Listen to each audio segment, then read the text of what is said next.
با وجود 4 سال جنگ روسیه در اوکراین و رسانه شدن حضور صدها زاده و شهروند تاجیکستان در این جنگ به نفع روسیه، رهبران مقامات قدرتی تاجیکستان شرکت شهروندان کشورها در این جنگ نمیپذیرند و میگویند آمار وجود ندارد. این در حالی است که طرح اوکراینی خدشه‌شد ماه اپریل سال 2025 نام 931 زاده تاجیکستان را نشر کرد که به طور قراردادی به نفع روسیه جنگیدند و دهها بار از مرگ شهروندان تاجیکستان در جنگ اوکراین خبرها نشر شده است. هرچند قانونگذاری تاجیکستان برای شرکت در نزاع‌های مسلحانه کشورهای خارجی جزای سخت پیش بینی کرده است، اما منصبداران تاجیک توضیح دیگر دارند. قسم زیادی اونها وقتی میروند شهروندی فدراسیون روسیه را قبول میکنند. البته ما میدونیم که دو شهروندی است، لیکن همچون شهروندی روسیه گرفته اونها رو به نزاع مسلحانه سفربر میکنند. مثلا در شهر مینسک من با خانم مسکالکو در این باره صحبت کرده بودم و من خیلی میگوید که همچون شهروندی ما با همجا را سفربر کرده میشوند.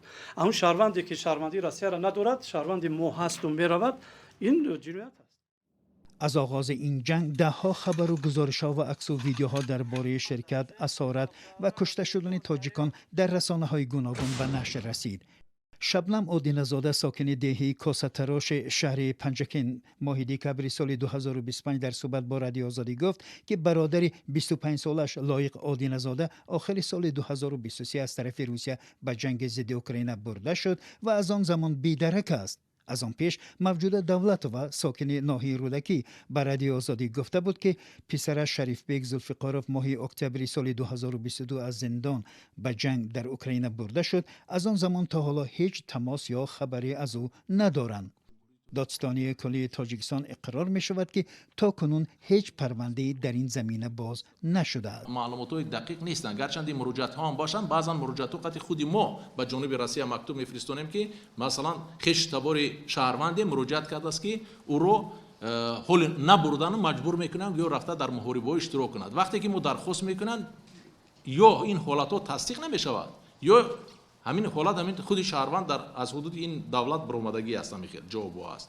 برای همین در سال 2025 یگان پرونده جنایتی اویدی اشتراک در زد و خوردهای مسلحانه در اوکراین نسبت شهروندان جمهوری تنها شهروندان جمهوری تاجیکستان از جانب پروکراتوره یا اینکه یگان دیگر مقامات حفظ حقوق جمهوری تاجیکستان آغاز کرده شدگی نیست. کودکس جنایی تاجیکستان برای جلب و شرکت شهروندان تاجیکستان در نزاع‌های مسلحانه به نفع کشورهای دیگر از 12 تا 20 سال زندان جزا مقرر کرده است.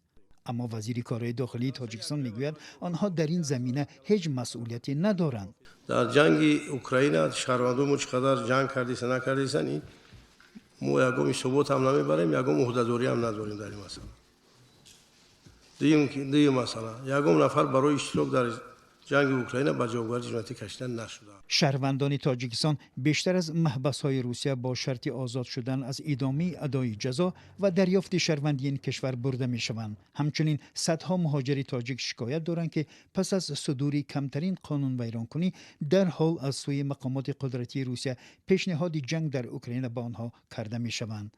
همچنین به برخی از مهاجران دیگری تاجیک حتی در فرودگاه‌های روسیه این پیشنهاد کرده می شود و یک دلیل بازپس گرداندن آنها از فرودگاه‌ها نپذیرفتن این پیشنهاد است.